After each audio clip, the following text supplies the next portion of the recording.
కాకపోతే అప్పుడు మీరు ఏం చెప్తారు? తప్పుడు కొత్తలకు వస్తామని మా బతుకంతా అంటే ఒప్పుకుంటారా? అప్పుడు ఒప్పుకుంటారా? అసెంబ్లీలో మా నాయకుడు తప్పుడు కొత్తలకు వస్తాయండి, మేము డిబేట్ వచ్చి తప్పుడు కొత్తలకు వస్తామని ఒప్పుకుంటారా? సొల్లు కబుర్లు ఎందుకు? ఇంటి పక్కన పిల్లలు ఎవరు ఉంటే అలా చెప్పుకో, మీ ఇంటి పక్కన పిల్లలు ఉంటే అలా చెప్పుకో, డిబేట్ అయిపోయి చూపించి ఈ కబుర్లన్నీ పోసుకోలు కబుర్లు. అరే నేను చెప్పా, లిస్ట్ చెప్పా, డిబేట్ లో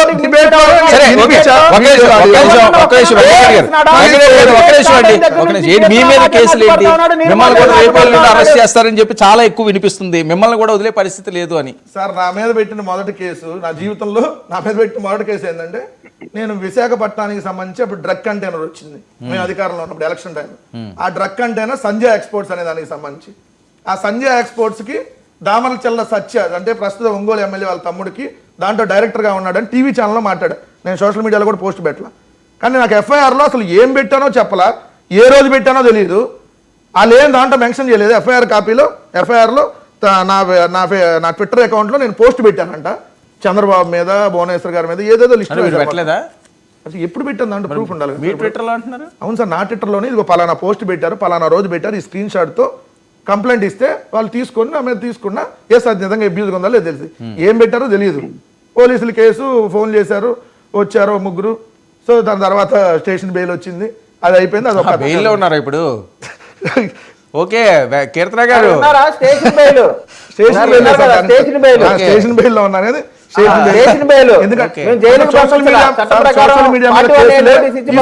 అన్ని స్టేషన్ బెయిల్ కేసులే, కానీ వీళ్ళు అరెస్ట్ చేస్తున్నారు, థర్డ్ డిగ్రీ ప్రయోగిస్తున్నారు. అసలు నోటీస్ ఇచ్చి విచారణకు పిలవాలి, కానీ వీళ్ళు ఒక నిమిషం అండి, మీ మీద ఎవరైనా థర్డ్ డిగ్రీ ప్రయోగించారా, మిమ్మల్ని ఇబ్బంది పెట్టారు, స్టేషన్ బెయిల్ ఇచ్చి పంపించారు కదా సార్? ఇది అసలు చంద్రబాబు నాయుడు ప్రమాణ స్వీకారం చేయక ముందు కేసు సార్. ఇది అధికారంలోకి వచ్చి ప్రమాణ స్వీకారానికి మధ్యలోనే ఫస్ట్. ఇప్పుడు వెళ్తే ఇబ్బంది పడాలా? ఖచ్చితంగా పెడతారు, దాంట్లో ఉంది, ఖచ్చితంగా పెడతారు. థర్డ్ డిగ్రీ సార్ ఏది ఇప్పుడు ఒకటి సార్, వాళ్ళు ఎన్ని రకాలుగా వెళ్తారో వెళ్ళనండి. ఒకటైతే క్లియర్ గా ఉన్నాం, 4 రోజులు మీకు డిబేట్లకు రావడం తగ్గిద్దేమో అంటే అక్కడ ఉంటాం కాదు జైల్లో. తర్వాత 5వ రోజు వచ్చినాక ఒక రోజు రెస్ట్ తీసుకుని మళ్ళీ వీళ్ళందరూ ఉంటారు కదా, 1, 2, 3 మళ్ళీ అధికారంలో ఉన్న వాళ్ళు ఏంటంటే వెంకటరెడ్డి గారి మీద అరెస్ట్ చేయించి థర్డ్ డిగ్రీకి ప్లాన్ చేస్తున్నారంటే కీర్తన గారు కరెక్టా? ఇది ఏమైనా ఉంటే మాటలతో చేయాలి కానీ చేతలా నన్ను అడగండి. కానీ ఇప్పుడు నిజంగానే వెంకటరెడ్డి గారికి మా ప్రభుత్వంలో ఫేక్ కేసులు పెట్టి అరెస్ట్ చేయిస్తుంటే ఈ పాటికి ఈయన జైల్లో ఉన్నప్పుడు ఎందుకు కూర్చోన్నాడు ఫస్ట్ టైం. అయినా నిజంగా మా ప్రభుత్వం ఫేక్ కేసులు పెట్టి అరెస్ట్ చేసే అంత సినిమా ఉంది, అట్లాంటి పరికేట్లు చేస్తా ఉంది అని ఈయనంటే ఈయన ఇంకా భయంతో మాట్లాడారు కదా, ఇంకా తిరగబడి మాట్లాడుతున్నాడు, ఇంకా మాట్లాడుతున్నాడు. జనసేన పార్టీ అనుకున్నారా? లేదంటే ఎమ్మెల్యే కూడా కాలని కాబట్టి పొత్తులు పెట్టుకోవడానికి పవన్ కళ్యాణ్ అనుకున్నారా?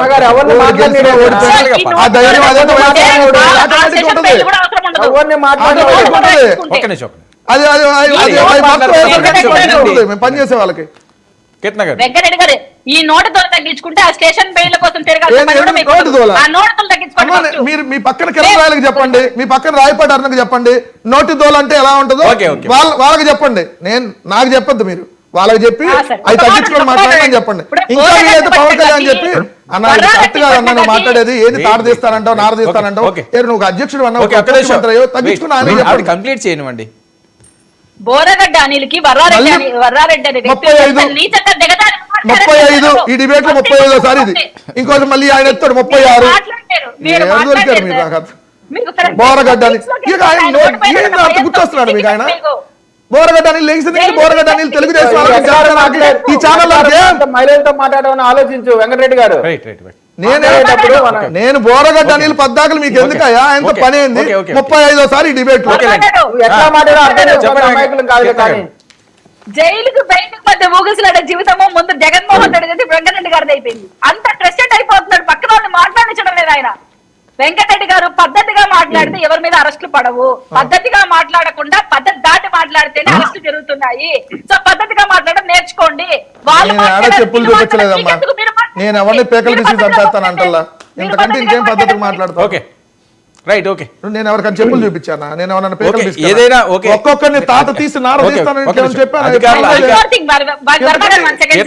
నాకు ఇంత మంచి ప్యానలిస్ట్ గా ఉన్న వెంకటరెడ్డి గారు ఒక చిన్న వినపం, దయచేసి మీరు ఎంత విఘ్నత మా పార్టీ నుంచో టీడీపీ నుంచి కోరుకుంటున్నారో ముందు ఆ బుద్ధి వచ్చే పనులు ఆ రోజా గారికి, అంబటి గారికి, ఇది మీ పార్టీ రోజా గారి క్యాడర్లో పేరు ఉన్నవాళ్ళు చెప్పండి. 9 సార్లు 10 సార్లు దయచేసి నెక్స్ట్ చెప్పండి, ఇంకా మీరు చెప్పండి. నేను గారు అంటున్నాను, రోజా గారు, అంబటి గారు, ఓకే, జగన్మోహన్ కీర్తన గారు, రెడ్డి గారు అంటే వాళ్ళ మీ గురించి పవన్ చెప్పండి. కళ్యాణ్ కీర్తన ఒక విషయం అండి. జగన్మోహన్ రెడ్డి గారు అంటే వినండి, కీర్తన ఒక విషయం, ఈ వెంకటరెడ్డి గారి మీద ఏవో కేసులు అవి ఉన్నాయట, ఓకే, ఏమో నుండిలో